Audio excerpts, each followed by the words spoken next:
Hello everyone and welcome back to Jus de Rose. Today's video is about Good Girl by Carolina Herrera and all of its flankers. I'm hoping to help you decide which fragrance to get from this range because there are a lot of them, and let's be honest, it's a little bit confusing to know whether you should be adding all of them to your collection or if you should be sticking to the original scent. So without further ado, let's get straight into the video.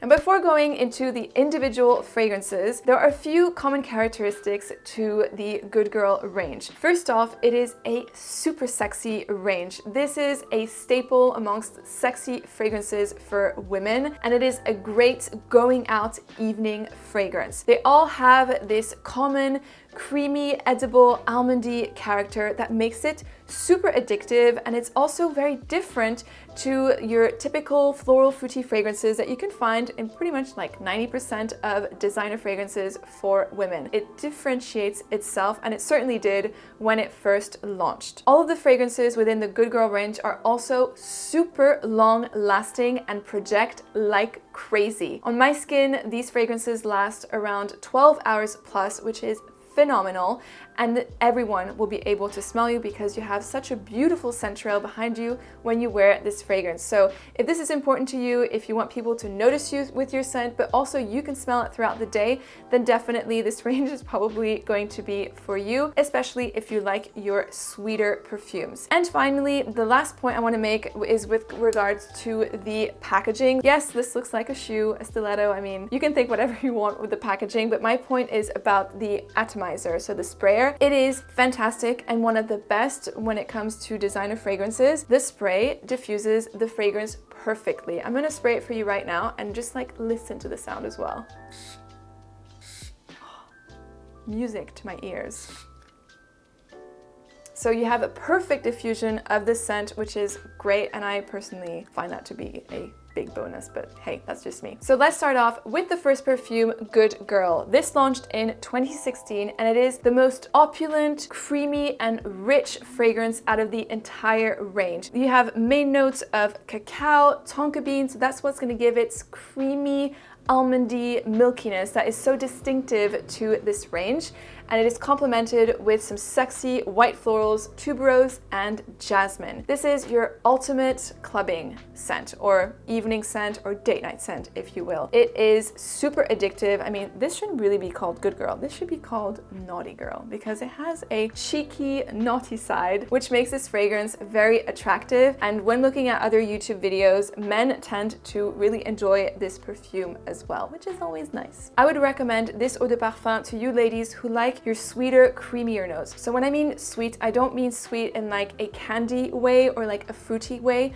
really more in the creamy way with notes of like vanilla, tonka bean, so almondy or even chocolatey. So if you like fragrances such as Dior Addict Eau de Parfum or Manifesto by YSL or even Rolling in Love by Kilian, so those like really creamy fragrances, there's a good chance you'll also enjoy Good Girl, and I would recommend Good Girl, the Eau de Parfum, so the original one, to you ladies.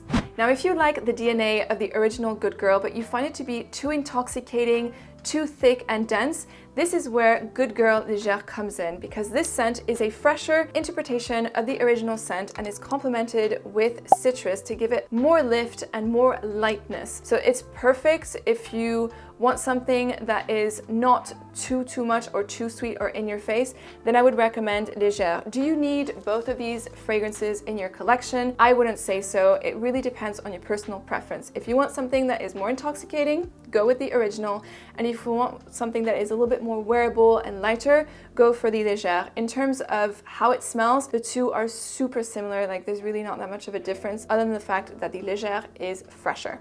This next flanker is Good Girl Supreme. It's the one with the glitter at the front of the shoe, and I believe this launched maybe two 2.5 years ago, something like that. In terms of how it smells, it is the sweetest one in a candy-like way. So if you like super sweet candy lollipop kind of fragrances, this is the one that you probably enjoy the most. To me, this smells like the hard candy that is milky with strawberry swirl. So it still has like a distinctive milkiness, so like that almond milkiness that you'll find in the other fragrances, but it has the addition of red fruits, which gives it like a strawberry sweet berry vibe. This is not my favorite. This is the one that I like the least in the whole range. Personally, I find the dry down of Supreme disappointing on my skin because it turns into a really generic, overly sugary sweet mess of a scent.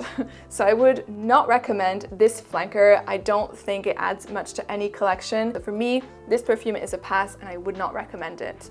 And lastly, we have Very Good Girl. This is the newest flanker which launched last year. And I'm only talking about the flankers today, by the way, that are still available to get, because there's been a lot of limited editions, but if you can't get them, what's the point about talking about them? So Very Good Girl by far is my favorite from the range, and it is also the most different in terms of DNA. It still has the sort of almondy creaminess, but the florals are different. Instead of having jasmine and tuberose, it has rose, you also have some vetiver, and it is complemented with fruits as well in the top with red currant and lychee. Very Good Girl could easily be a standalone perfume. So yes, you do have that almond creaminess, but ultimately this is a very different fragrance compared to the other perfumes in the collection. Now, although it does have a pop of fruit, it is done in a very different way to Supreme, so it doesn't smell like candy or some sweets. It really has more of a tangy, acidic kind of fruitiness, which is really nice because it adds a fresher element to the perfume, and therefore I find this perfume is much more wearable and more versatile than any of the other fragrances. Certainly this is also a going out scent, but because it is fresher and a little bit more playful, you can also wear it during the day. I would recommend this perfume to you ladies if you like Delina Exclusive by Parfums de Marly and perhaps you're looking for a more affordable alternative. They're not the same perfumes, but if you like that kind of like floral fruity DNA with like a warm vanilla base that is quite girly, flirtatious, and really addictive at the same time, then Very Good Girl is probably going to be straight up your alley. As for my final thoughts in terms of the range and which perfumes I would recommend, number one, I would recommend Very Good Girl. I think this is a fantastic flanker and the best flanker from the range. And I would also recommend the original one because you may as well go all out with Good Girl, get the original, get the most intoxicating one. And these two perfumes can live in the same collection. You can wear Very Good Girl during the day, and then at nighttime you can switch out for the Good Girl original Eau de Parfum. If you want to be a sexy temptress, then definitely wear this fragrance. So that is my take on the Good Girl range. I hope you enjoyed this video and found it useful. Let me know in the comments down below which one you prefer from the range. I would love to know. Thank you so much for watching, and remember, spread the fragrant love.